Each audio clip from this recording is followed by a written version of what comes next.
Conformément à ce schéma, on va donc mettre en place pour commencer l'opération de test de notre architecture et donc de mise en œuvre de la fonctionnalité de NAT.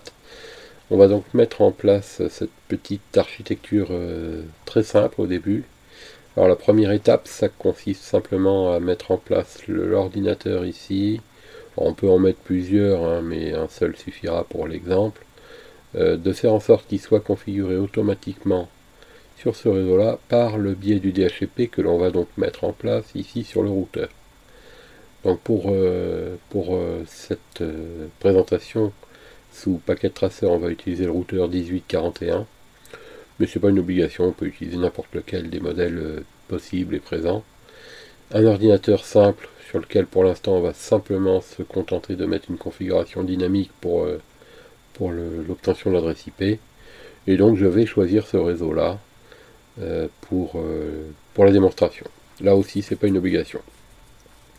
On voit ici la sortie d'un accès internet qu'on établira plus tard dans la suite de cette démonstration, mais on va utiliser, en fait, on va mettre en place une machine ici qui représentera un poste serveur sur internet. Donc voilà pour la première opération, mise en place donc de cette architecture en respectant la valeur de réseau qui est indiquée ici et en faisant en sorte que ce routeur là soit serveur DHCP pour ce poste là. Donc sous packet tracer, on commence par utiliser donc une architecture. Alors on a donc les différents modèles de routeurs ici. Donc comme je le disais à l'instant, on peut choisir en fait un petit peu ce qu'on veut, mais j'opte pour le 1841. Donc voilà mon routeur. Ensuite, les ordinateurs, je vais en prendre... Alors on va en mettre qu'un seul, mais on peut évidemment en mettre toute une série, ça ne changera pas le mode opératoire, ça ne changera pas l'explication. On ne met pas de serveur. On ne met pas non plus de poste client, bien que la bonne pratique viserait à mettre un poste client technicien de type portable par exemple, relié avec le câble console au routeur, de façon à faire la config, comme si on était réellement en train de pratiquer sur du matériel. Là on va en quelque sorte tricher en utilisant le mode CLI directement du routeur par packet tracer. On va mettre un switch quand même pour avoir en fait une configuration un petit peu standard, donc on va mettre un 2960. Alors les switches c'est ici, 2960 c'est celui-là. On va donc mettre ce switch ici. Voilà. Alors, très simplement, un câble réseau de type droit cuivre classique que on relie du poste au switch n'importe quel port, celui-ci par exemple, un deuxième câble ici que l'on va relier, par exemple je vais prendre le dernier pour l'éloigner un petit peu, sur le 1841, port Fast Ethernet 00 comme première interface. Alors immédiatement on s'aperçoit que le poste client est activé, côté client le voyant vert, ce qui symbolise la LED s'allume en vert, en orange ici le switch n'a pas encore établi la correspondance entre le poste et le lien, et donc la reconnaissance de l'adresse MAC sur ce port. Là on voit que ça vient d'être fait, il est passé au vert. Pour rappel ou pour information, pour que ça soit plus rapide, il faudrait basculer le port sur lequel est relié le câble ici en mode port fast, de façon à permettre de ne pas faire l'analyse et d'être directement opérationnel. Mais à ce moment-là, on s'expose au risque de bouclage réseau si on faisait par exemple l'erreur de boucler deux prises par un câble. Bon alors, c'est pas le débat qui nous intéresse, qui nous anime aujourd'hui. Nous, c'est dans un premier temps de mettre en place la configuration IP automatique. Alors c'est le routeur qui va effectuer cette configuration. Comme on souhaite que le réseau soit celui-ci, il faut déjà envisager que la patte qui est ici du routeur soit configurée sur ce réseau-là, et je choisis de lui mettre l'adresse la plus éloignée de ce réseau possible, En l'occurrence, ça va être 192.168.100.254. Donc, on va faire cette opération ici sur la patte ici qui consiste, alors on peut le voir d'ailleurs en prenant la petite loupe ici par exemple, vous pouvez voir que, alors tiens, ça c'est pas normal que ça fasse ça, c'est peut-être, alors on peut voir, voilà, que l'interface qui est ici, c'est Fast Ethernet 0.0, on l'avait câblé tout à l'heure, elle n'est pas activée, ce qui explique pourquoi le voyant est rouge. Et du coup, elle n'a pas d'adresse IP version 4, pas d'adresse IP version 6. Par contre, elle est bien présente. On reconnaît ici une adresse MAC. Donc, on va commencer par mettre une adresse IP. Donc, en trichant un petit peu, hein, en passant par le mode CLI. Donc, pas d'assistant de configuration. On passe en Enable. On passe dans le terminal de configuration. Configure terminal. Et on choisit l'interface Fast Ethernet 0 /. Alors, on va revérifier cette interface. Ici, une petite astuce que j'ai coutume d'appliquer avant d'aller plus loin. Là, pour l'instant, c'est pas très nécessaire et indispensable, mais on va pouvoir modifier les préférences du logiciel Packet Tracer. Ici, en allant dans le menu Miscellaneous, ici vous pouvez voir que vous pouvez activer le nettoyage automatique des événements qui va nous permettre en fait de ne pas être interrompu lors des vérifications de fonctionnement en mode simulation. Et puis deuxième chose intéressante, ici au niveau des interfaces, vous pouvez faire en sorte de toujours montrer les numéros, les noms de ports dans l'espace de travail. Donc ici, en cochant cette case. On sort, et on s'aperçoit que les interfaces ici sont nommées. Pareil pour le PC. Alors ça encombre effectivement le schéma, mais c'est pratique. Donc FA024 ici, c'est l'interface côté switch, et FA00, ça veut dire que c'est l'interface côté routeur. Donc nous, on va mettre une IP à interface FA00. Donc, maintenant qu'on l'a repéré, on peut faire ça. Alors, si on met une IP, il faudrait que notre interface en toute logique soit activée. Donc on va commencer à l'activer puisqu'on a vu qu'elle était en mode shutdown. On va donc annuler ce mode shutdown. No shutdown. On annule le mode shutdown. On va immédiatement observer que l'interface va passer en mode actif. À la fois on le voit ici, et à la fois on le voit ici. On fait entrer au clavier pour reprendre la main, et on peut mettre l'adresse IP qu'on avait décidé pour cette interface. Alors c'était celle-ci, il faut la suivre du masque. Voilà. En écriture absolue, on écrit intégralement l'adresse IP suivie du masque. C'est tout. On sort pour retourner au menu principal, End, et on peut voir Show, IP, interface, brief. Alors, vous m'avez entendu dire Show, IP, interface, brief, et j'ai tapé en abrégé. Show, SH, voici le mot entier, hein. IP c'est le protocole, donc là il est totalement écrit, mais interface, brief, c'est comme ça. Donc qu'est-ce que ça nous donne? Ça nous donne les adresses IP, et ce qui est pratique, c'est que ça nous indique également si l'adresse IP est activée, si l'interface est activée et si le protocole est opérationnel. Tout ça en le désignant par l'interface elle-même, ce qui est donc très pratique pour avoir une vue d'ensemble. Donc voilà, on voit que l'interface FA00 est activée et qu'elle a une IP. Maintenant, on veut que cet ordinateur obtienne automatiquement son adresse IP Et pour ça, on va le basculer en DHCP. Alors on va pas le faire tout de suite, de façon à ne pas provoquer une demande d'adresse par le PC pour l'instant, mais on y reviendra tout à l'heure.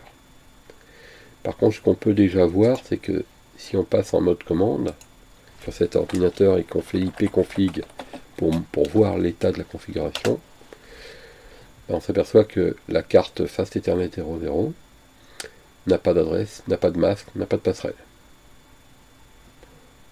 Donc, pour l'instant, après ce repérage, on vient sur le routeur à nouveau, on vient en configuration terminale, cette fois-ci en abrégé, conft, et on a un menu IP. Je vais faire point d'interrogation pour vous montrer ce qu'il est possible de faire. IP, point d'interrogation, nous donne toute l'aide possible, et dans cette aide, nous, ce qu'on veut faire, c'est du DHCP. Donc on voit qu'il est possible de configurer un serveur ou un relais DHCP. Nous, on veut configurer un serveur DHCP. Donc on tape IP DHCP, point d'interrogation à nouveau. Le point d'interrogation ici nous dit qu'on peut faire seulement 3 choses. Exclure des adresses, créer un pool, mettre des paramètres de relais. Créer un pool, ça configure un serveur d'adresse. Donc c'est cette option-là qui nous intéresse. Pool. Et vous donnez un nom à votre pool. Alors peu importe le nom, par exemple réseau-1. Vous faites entrer et là on constate qu'on change de prompt ici, on est dans DHCP config. On va faire un point d'interrogation. On peut voir qu'il n'y a pas énormément de choses à faire pour que ça fonctionne. Alors une petite parenthèse ici, je peux utiliser de temps en temps cette commande pour nettoyer. Vous voyez, j'affiche ça ici, qui va permettre des fois de nettoyer l'écran qui est ici, parce que c'est vrai que c'est un peu gênant d'avoir toujours tout à l'écran. Donc ça va être utile par la suite, vous allez voir. Donc je recommence, enable conft IP DHCP pool réseau-1. Pour l'interrogation, on vient de voir ici default router, DNS server, exit, network. Donc ici sont les options qui vont permettre de définir la passerelle par défaut, le serveur DNS si besoin, le réseau sur lequel on travaille.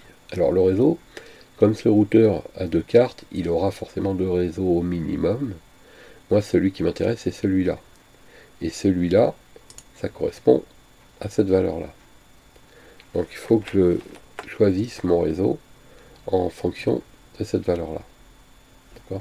Alors ça, je peux déjà le faire ici. Network 192.168.100.0 en spécifiant le masque pour ne pas envisager de travailler sur un sous-réseau. Donc ici c'est fait.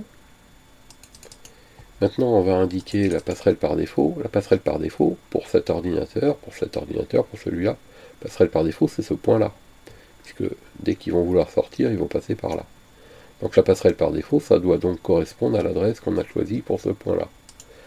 Donc on va l'indiquer, default router, et on indique 192.168.254. Cette fois-ci, on ne précise pas le masque, puisqu'il ne s'agit pas d'une adresse globale de réseau, mais d'une adresse IP unicast qui désigne le routeur lui-même par cette interface.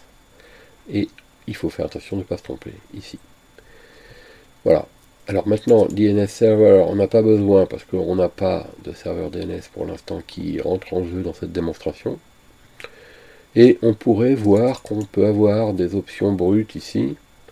Alors ça permet de programmer des options, par exemple comme désigner un serveur TFTP ou désigner un serveur d'horloge pour une synchronisation horaire, par exemple. Pour nous, l'opération est terminée. On va revenir au début. Et on va faire un show running config, simplement en abrégé, et j'appuie sur tabulation pour voir la complétion automatique. Running config. Donc ça va me permettre de voir la configuration IP ici et d'estimer si je ne me suis pas trompé. Et si je poursuis, en appuyant sur la barre d'espace, je vais pouvoir voir mon interface ici et estimer si je ne me suis pas trompé par rapport à l'adresse que j'ai indiquée ici là pour le default router. Ce qui est le cas. Enfin, ce qui est le cas, je ne me suis pas trompé. Il y a une correspondance, donc c'est bon. Q pour quitter cette édition. On va revenir au schéma principal. Donc ici, on a mis en cohérence ce point-là avec ce réseau-là. Ce serveur est donc DHCP à partir de maintenant, et on va maintenant passer sur ce PC pour le mettre en DHCP dynamique. Donc le PC en dynamique, ici, c'est très simple. pconfig DHCP. Et on attend un petit peu. Il fait une demande d'adresse, on voit ici qu'il a obtenu un succès, et puis on ne voit pas bien ici, mais écrit 192.168.100.1. Le masque 255.255.255.0. La passerelle 192.168.100.254. Donc on peut considérer que ça a fonctionné. On vérifie quand même ici en mode commande. On s'aperçoit effectivement que ça correspond à ce qu'on vient de voir. Pour poursuivre, on peut faire un ping par exemple depuis le poste client d'envisager ce ping là. Ça fonctionne. Bon, tout est normal. Le PC obtient sa config automatiquement par le routeur. Le routeur peut être pingé par le PC. Le routeur est bien déclaré ici comme passerelle. On retourne voir une dernière fois, mais cette information ici est très utile pour le PC, celle-ci plutôt. La passerelle par défaut, Default Gateway 192.168.100.254, c'est bien l'adresse du routeur. L'adresse du routeur, on peut la vérifier. Show IP INT BR. On la voit ici. Voilà. Bon, donc cette première mise en place est terminée. La précaution avant de passer à la suite, qu'il faut prendre tout de suite, au moins la précaution minimum en tout cas, parce que si on venait à redémarrer le routeur, on perd la config. Donc précaution minimum, inscrire dans la mémoire non volatile, ce qui s'appelle la non volatile RAM, la NVRAM, toute la config actuelle qui est en mémoire vive. Alors ça, je rappelle que ça se fait de deux manières. Une manière officielle et développée qui permet de bien comprendre ce qu'on fait, c'est celle-ci, copy running-config espace startup config. Alors ça va copier la configuration courante running vers la configuration de démarrage startup, c'est-à-dire la configuration qui est en mémoire vive vers un fichier qui va être sauvegardé dans la mémoire non volatile du routeur. Si on fait ça, il me permet de choisir le nom, donc j'ai la possibilité de changer le nom éventuellement, et il sauvegarde. Mais maintenant, la méthode rapide de feignant, je dirais, c'est write, qui donne le même résultat. Vous voyez, c'est le même résultat, ou bien encore en abrégé WR, qui est extrêmement rapide. Du coup, c'est cette commande que je vous invite régulièrement à taper quand vous voulez figer la configuration et permettre un redémarrage. Par exemple, on va tester ici Power Cycle Devices, on va redémarrer l'ensemble, tout va passer au rouge. On attend un peu, ou bien si on est pressé, on clique deux fois ici. On a accéléré le temps, on va vérifier ce routeur là, on fait entrer Enable Show IP INT BR, on retrouve bien notre configuration.